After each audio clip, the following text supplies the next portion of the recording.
გამარჯობათ ძვირფასო ქალბატონებო, მოგესალმებით ყველას. სიგნიფიკაციით. აი ახლა ამ ეტაპზე, როდესაც შენ გახსენი ეს ვიდეო არის აქტიური მაშინ, როდესაც გახსნი. არ აქვს მნიშვნელობა ეს დაიდო 5 წლის წინ თუ 5 დღის წინ თუ 5 წუთის წინ თუ 5 საათის წინ. სივრცეში არ არსებობს დრო და ალგორითმულად სამყაროს კანონი ასე მუშაობს, როდესაც შენ რაღაცა გაწუხებს, კითხვა, რაღაცა პასუხებს ეძებ, სადღაცა ინტერნეტ სივრცეში, ქუჩაში შეიძლება რაღაც წარწერა დაინახოთ და მიგიზიდოს და ის იყოს პასუხი. ასე მუშაობს სამყარო და თუ შენ ამ ვიდეოზე გაჩერდი, ტყუილად არ გაჩერებულ ხარ დიდი ალბათობით. ხოლო ტყუილად გაჩერდი თუ არ გაჩერდი, ამისთვის ვაკეთებ სიგნიფიკაციას, რომ არ ივარაუდო და არ იმკითხაო, შენია თუ არა გაშლა და ინფორმაცია. ჩვენ არხზე ყოველთვის მივყვებით სიზუსტეს. მით უმეტეს საჯარო ფორმატში, როგორც ეს შესაძლებელია, მე მაქსიმალურად ვცდილობ, რომ ადამიანებმა, იმიტომ რომ მეც თქვენ ერთ-ერთი თქვენგანი ვარ და მსგავს პოზიციაში, როდესაც ვიყავი, რომ იყო დრო პასუხებს ვეძებდი და რაღაცა შემხვედრია მსგავსი სიტუაცია, მიფიქრია, რომ ნეტად ჩემია?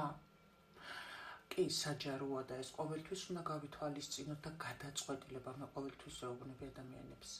გადაწყვეტილება, რაც შეეხება გადაწყვეტილება, საჯარო ფორმატით მაინც არ მიიღოთ, თუმცა ძალიან ხშირად მწერენ გოგონები, როგორ შეიძლება 100%-ით ესე რეზონირდეს სიზუსტით ჩემ სიტუაციასთან. შეიძლება, იმიტომ რომ სამყარო ასე მუშაობს.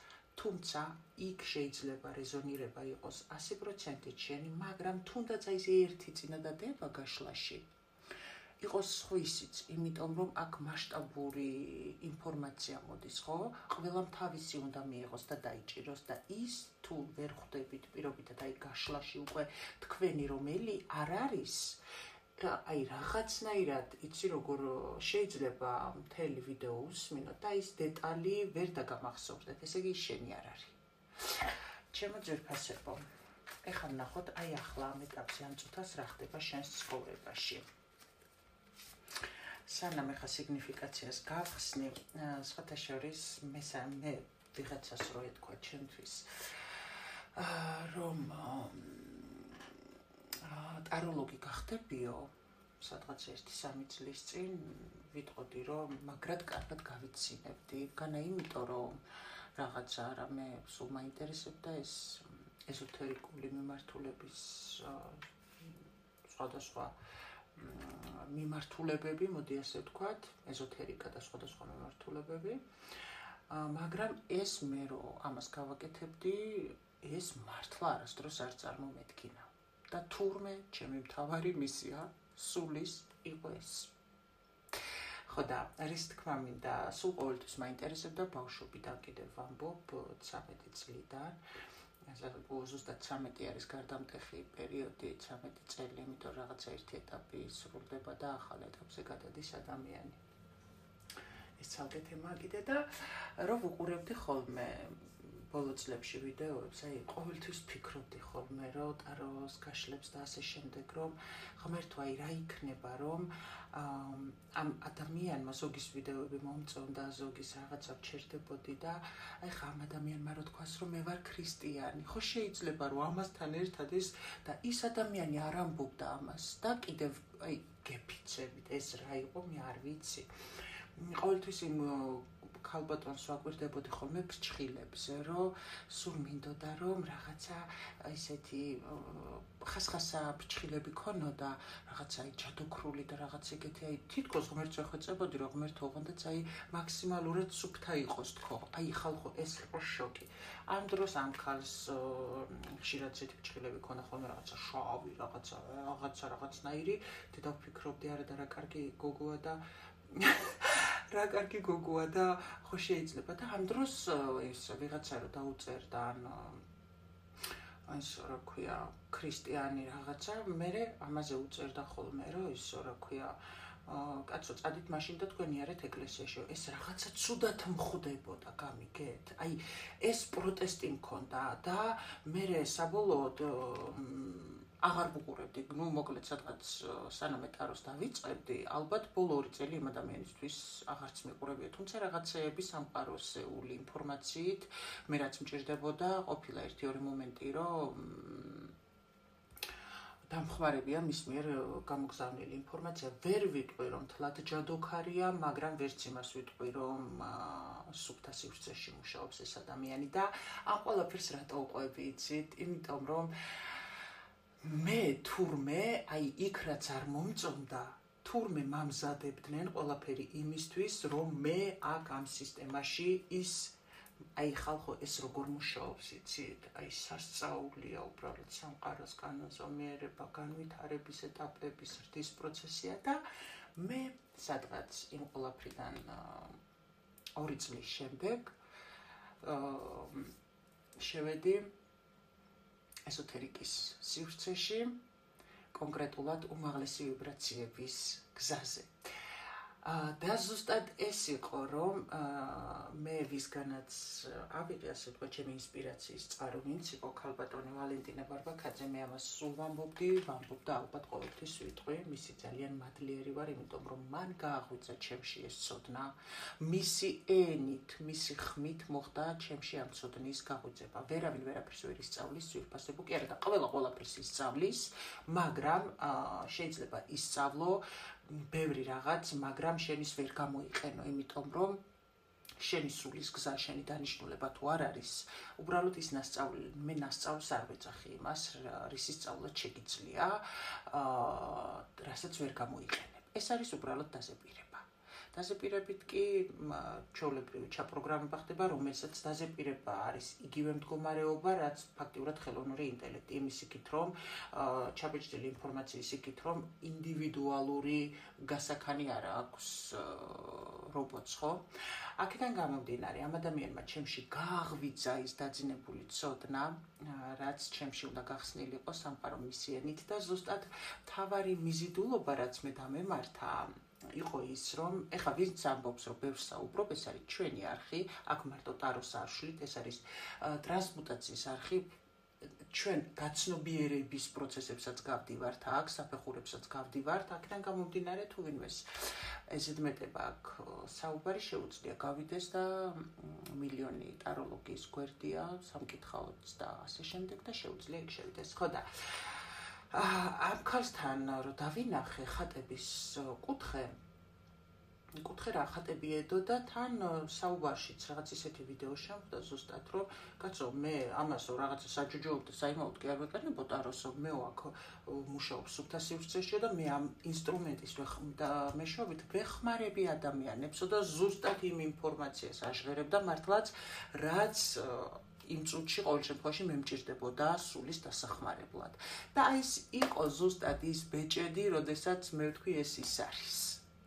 ჩემო ძვირფასებო, თქვენ ხართ არხზე, ვინც ამ დრომდე გაჩერდით და ახალი ხართ, რომელიც არის ეზოთერიული მიმართულების, კონკრეტულად სულის ევოლუციის არხი. რაც მოისაზრებს შემდეგს. ტაროს ვიყენებთ ინსტრუმენტს, როგორც ფსიქოემოციურ დამხმარე მექანიზმს ადამიანებისთვის, რომლებიც არიან კრიზისულ სულიერ მდგომარეობაში, როდესაც არიან გაურკვევლობაში, როდესაც არ იციან რა ხდება, რისთვის, რატომ, რის ფონზე, რის გამო ხდება ესა თუ ის ეგრეთ წოდებული უსამართლობა ამ ეტაპზე მის ცხოვრებაში. და ტაროს ინსტრუმენტი საერთოდ შექმნილია იმისთვის, რომ მოხდეს დახმარება ადამიანების სულის გზაზე.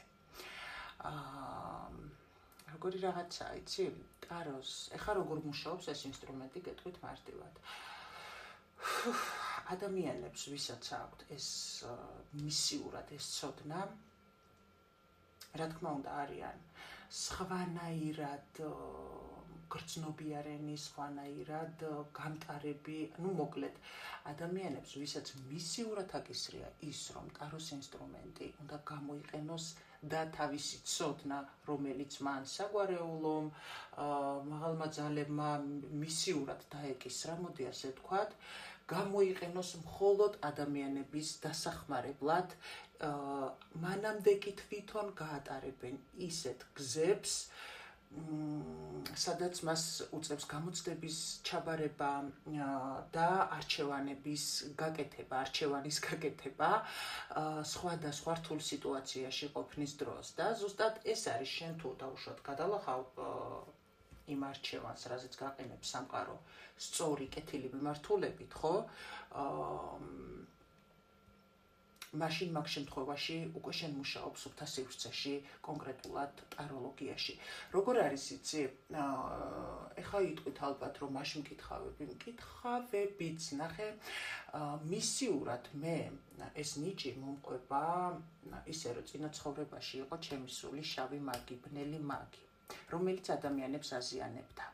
მაგრამ ამ ცხოვრებაშიც, რა თქმა უნდა, შემეძლო არჩევანი გამეკეთებინა იქით ან აქეთ და რა თქმა უნდა, ჩემმა სულმა, მადლობა ღმერთ სამყაროს, დიდი წნეხების, ცხოვრებისეული წნეხების ფონზე, მიუხედავად არაერთი არამქვეყნიური სირთულისა, ჩემმა სულმა არ გადაიხარა, იმიტომ რომ ზუსტად მაგისტვის მოვიდა, რომ ეგ სწორად წაეყვანა და თავისი ერთ-ერთი ეგ და სხვა დანარჩენი მინუს კარმები დაებალანსებინა. აქედან გამომდინარე, ხა რაც შეეხება მკითხავებს და ტაროლოგებს, ხო?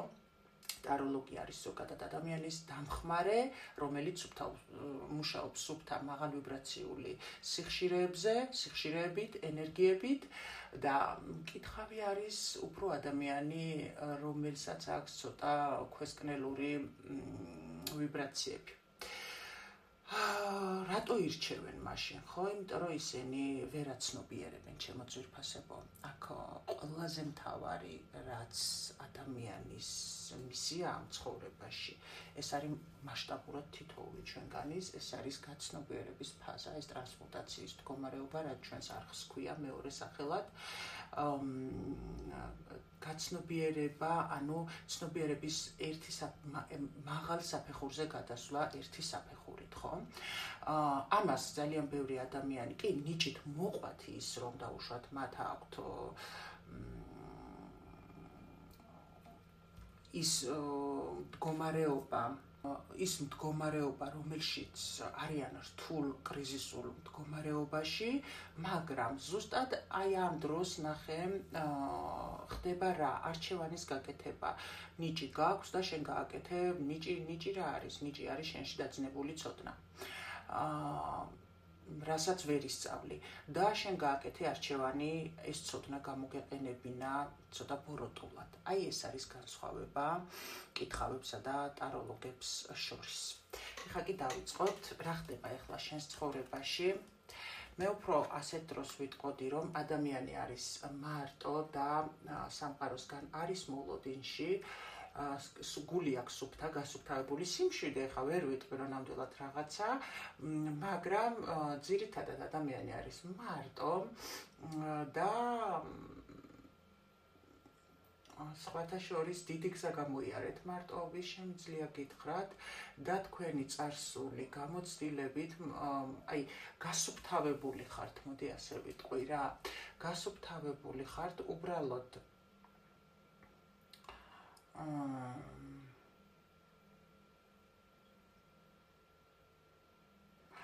აქ ადამიანი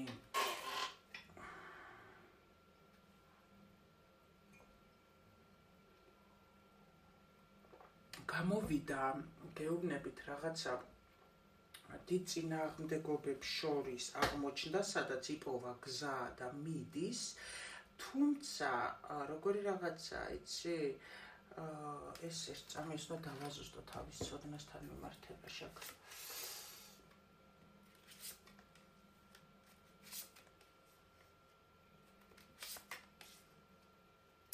აქ როგორი რაღაცაა, აქ ადამიანი ელოდება რაღაც ახალ შანსს. თუმცა როგორი მდგომარეობა თქვენი წარსული გამოცდილებით რაღაცა სიტუაციებით თქვენ ადამიანებს უნათებთ მომავლის გზას. თუმცა არის თქვენში კიდე რაღაცა გასახსნელი, იცით, თქვენში კიდე რაღაცა ცოდნა უნდა გაიხსნას. ახლა რა ხდება თქვენს ცხოვრებაში? მოდი ესე რომ ვთქვათ, ხართ მარტო და ელოდებით სამყაროსგან რაღაც ახალ შანსს თქვენს მიწიერ დონეზე ყოფნის პროცესში, სადაც გექნებათ სიმშვიდე, სადაც გექნებათ შეიძლება დაწყვილება, თანაცხოვრება და მშვიდი პარტნიორული ყოფა, მოდი ასე ვთქვათ, ხო? ეხლა ვნახოთ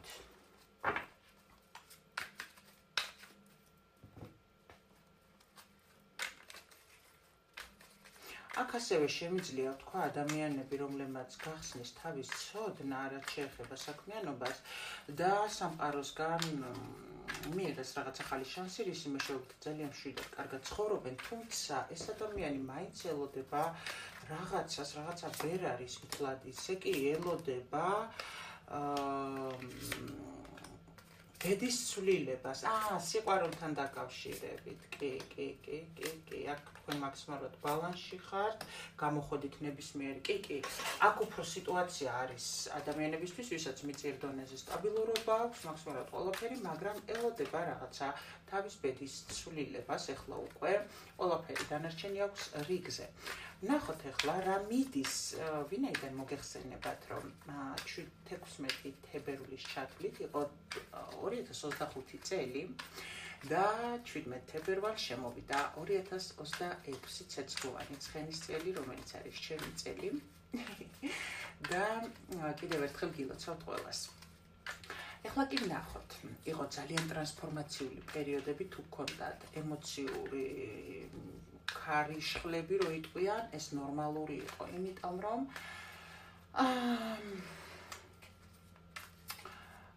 კარმა იხურებოდა და შეიძლება წარსული სიტუაციებიც ამოტივტივებული იყო და გასუფთავება ხდებოდა თქვენი წესით. დღეს უკვე უნდა იყოთ მშვიდად და დღეის ამას იგით უკვე ვნახავთ ჩვენ რა მოდის.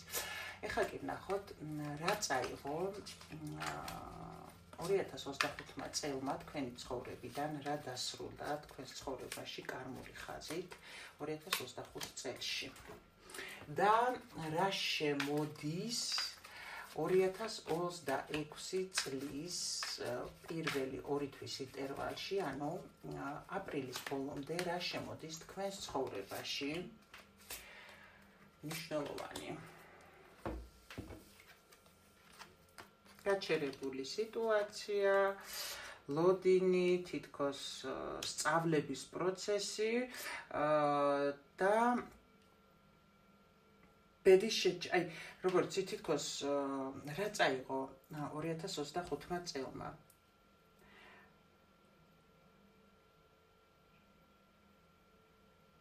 უმოქმედობა.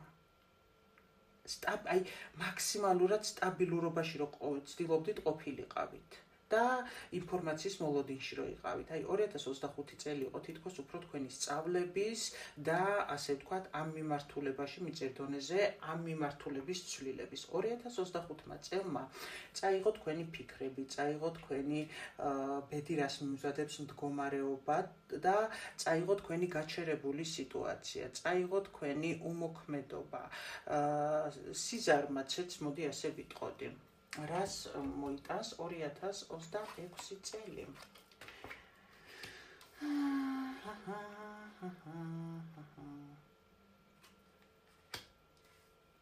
მერტო ჩემო.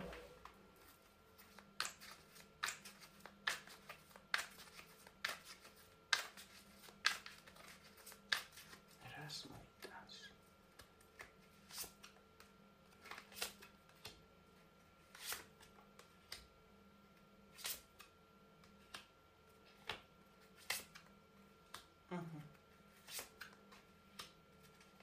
გეტყვით ახლა.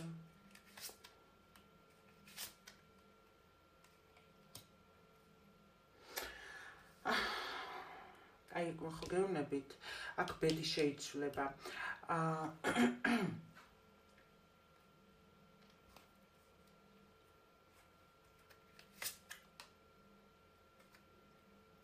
ეს იცი რა მითხარით? ეს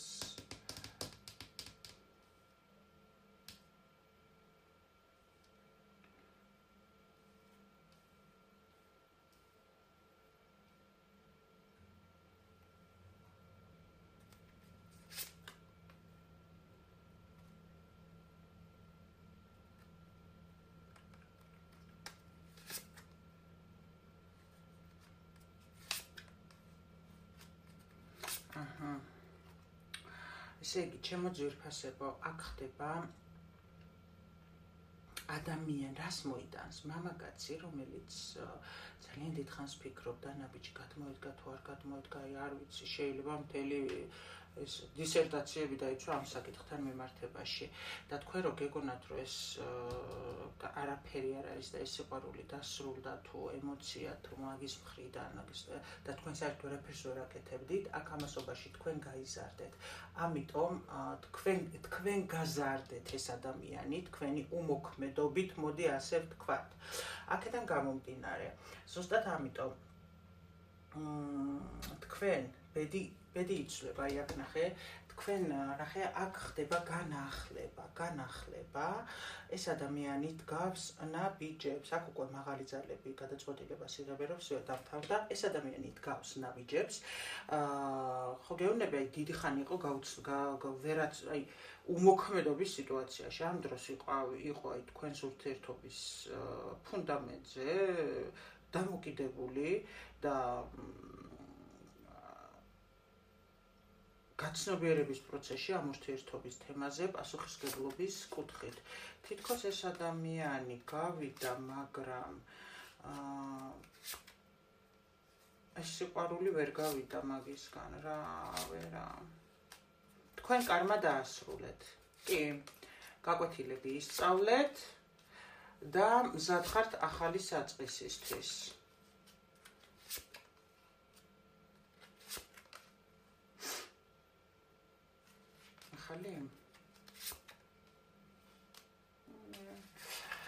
როგორი რაღაცა იცი?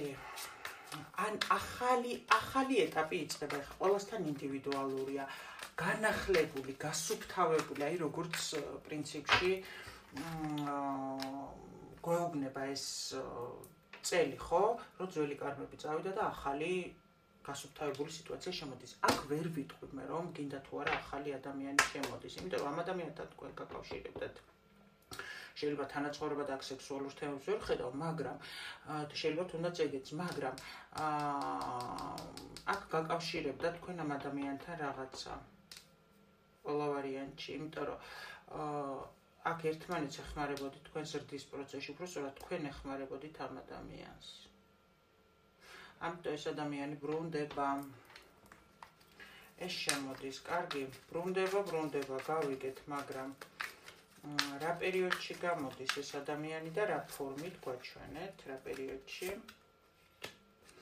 ჩემო ძვირფასებო, ან ამ თვის 3 რიცხვამდე, ის მარტის 3 რიცხვამდე, ბოდიში ან აპრილის 3 რიცხვამდე.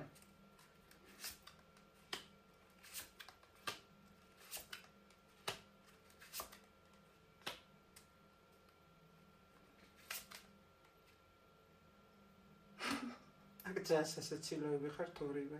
ერთიც დგახართ, მეორეც დგახართ, სიყვარული არის, მზეანათებს და ორივე ელოდებით.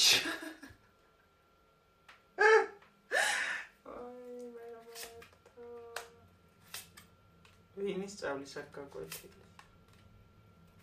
ბოლოს და ბოლოს ბიჭი დაარღვევს. ეს ცოტა ეჭვიანობს ბიჭი რო იცოდეთ თქვენ. მე გაქვს ეჭვიანის საქმე. არა, ეს ქალი თავის გონგებშია და გელოდება თოდის მოხარ და გამოიყვანთ, მაქსიმალურად თავის საქმეშია ჩართული. აი ესეთი ამბებია, ჩემო ძვირფასებო, მარტის 3 რიცხვამდე, ან აპრილის 3 რიცხვამდე, თუ მოხდება თქვენს ცხოვრებაში ცვლილებები, გელოდებით კომენტარებში, ტარომკი ასე გითხრა. სიგნიფიკაციის მქონე ადამიანებს გითხრათ, სიგნიფიკაციის მქონე ადამიანებს თქვენი პროგნოზი პირად ურთიერთობებთან მიმართებაში. მე კი გისურვებთ სიხარულს, სიყვარულს, ულევ ბედნიერებას და რა თქმა უნდა, მზეს თქვენ სულში, ჩემო ძვირფასებო. მომავალ შეხვედრამდე ბედნიერად.